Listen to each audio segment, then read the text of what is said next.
अस्सलाम वालेकुम स्टूडेंट्स, मैं हूं आपका टीचर मुज़म्मिल हुसैन गुरेजा। आज हम स्टार्ट करेंगे एफएससी मैथमेटिक्स सेकंड ईयर का है और एक्सरसाइज नंबर 3.2 है जी। क्वेश्चन नंबर 1 का 5th पार्ट है, तो करते हैं स्टार्ट। फंक्शन दिया गया √x + 1 का होल स्क्वायर है, यानी कि ऐसे ही है a + b का होल स्क्वायर। तो कैसे ओपन करते हैं जनाब, याद है कि नहीं? याद होना चाहिए आपको। क्या होता है? फर्स्ट टर्म का स्क्वायर प्लस सेकेंड टर्म का स्क्वायर प्लस 2 फार्मूले वाला first term into second term, यही होता है ना। तो रख दो इसको यहीं पर। फर्स्ट टर्म ए है, मतलब यहाँ पर क्या है √x, तो फर्स्ट टर्म का स्क्वायर मतलब √x का स्क्वायर। उसके बाद बी का स्क्वायर यानी कि सेकंड टर्म का स्क्वायर, सेकंड टर्म 1 आ रही है तो 1 का स्क्वायर प्लस 2। अब ए आ रहा है, ए से मुराद क्या है? फर्स्ट टर्म, जो कि यहाँ पर क्या है √x है। बी से मुराद क्या है? 1 है सेकंड टर्म।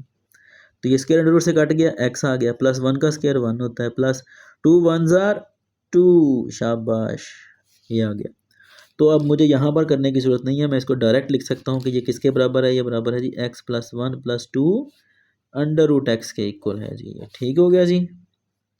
अब यहाँ पे स्क्वायर नहीं लिखना क्योंकि स्क्वायर ही तो ओपन किया है ये।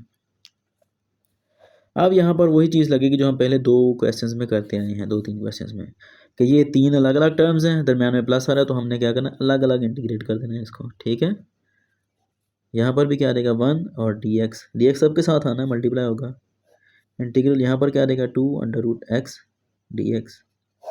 ठीक है, स्टेप्स में ज़्यादा कर रहा हूँ सिर्फ इसलिए ताकि आपको बेसिक क्लियर हो आपका। ठीक है, यहाँ पर क्या है, सबसे पहला काम यही करते हैं हम स्टेप्स के लिहाज से देखा जाए तो, कि जो कांस्टेंट आ रहा है उसको हम इंटीग्रल साइन से पहले, यहाँ पर √x है ना, तो हम x की पावर 1/2 लिख लेते हैं साथ ही। ठीक है, ताकि ईजी हो जाए हमें सॉल्व करना। तो अब यहाँ पर वही चीज़ लगेगी, पावर 1 है, पावर को छोड़कर फंक्शन क्या है? x है, तो x का डेरिवेटिव 1 है, तो 1 यहाँ पर मल्टीप्लाई हो रहा है, आपको पता है। तो क्या होगा इसकी इंटीग्रल, यानी कि इसका इंटीग्रेशन क्या होगी? पावर में एक ऐड और जो ऊपर नई पावर बन गई है उसी से डिवाइड, प्लस उसके बाद 1 है, 1 का इंटीग्रल x होता है, ये मैं आपको पहले बता चुका हूँ। 2 ये वाला आ गया, उसके बाद x की पावर कितनी है? 1/2। ठीक है, तो पावर को छोड़कर फंक्शन क्या आ गया? x का डेरिवेटिव क्या है? 1 है, जो कि आगे मौजूद है। तो हम क्या करेंगे, पावर के अंदर एक ऐड और जो नई पावर बन गई है उसी से डिवाइड, सिंपल, और प्लस सी लगाना लाजमी ना। ये सी कैंसर है हमारे लिए इंटीग्रेशन के अंदर। ठीक है, तो इस कैंसर को लाजमी लिखना है आपने। तो x की पावर कितनी होगी? 2 ओवर 1 + 1 कितना आ गया? 2 प्लस x प्लस 2, और यहाँ पर क्या आएगा जी? x की पावर 1/2 + 1, इतनी बार बता चुका हूँ, अब आपको पता होना चाहिए क्या आएगा इसका पावर? 3/2। 1/2 + 1 है ना, उसका एलसीएम लेना पड़ेगा। तो यहाँ पर भी 1/2 + 1 है, तो 3/2। अब वही काम जो कि पिछले क्वेश्चंस में करते आएंगे, क्या होगा जी?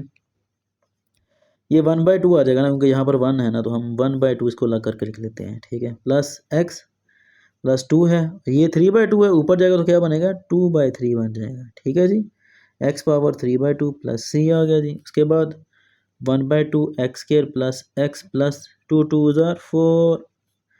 भाई ये आपको टेबल्स याद करने पड़ेंगे लाजमी तौर पर। यही इसका आंसर है। उम्मीद है कि आपको समझ लग गई होगी। अगर समझ ना लगे तो आप मुझसे कॉन्टैक्ट कर सकते हैं। अब इंशाल्लाह नेक्स्ट वीडियो में मिलता हूँ आपसे, तब तक के लिए अल्लाह हाफ़िज़।